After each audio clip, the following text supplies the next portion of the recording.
கிரிவலம் திருவண்ணாமலை.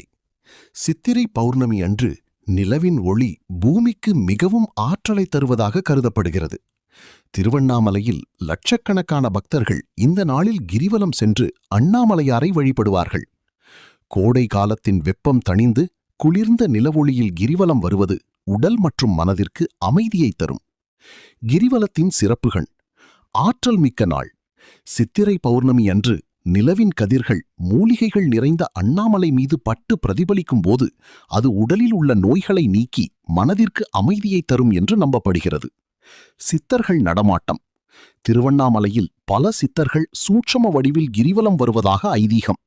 குறிப்பாக சித்திரை பௌர்ணமியில் கிரிவலம் வருவது அவர்களின் ஆசியை பெற்றுத்தரும். 16 மைல் பயணம். அண்ணாமலையைச் சுற்றி சுமார் 14 கிலோமீட்டர், அதாவது 8.5 மைல் தூரம் நடப்பது உடல் ஆரோக்கியத்திற்கும் மன உறுதிக்கும் சிறந்தது. கிரிவலம் செல்லும் முறை: காலணி தவிர்த்தல். மலையே சிவனாக கருதப்படுவதால் காலணி அணியாமல் கிரிவலம் செல்வது உத்தமம். இடமிருந்து வலம்.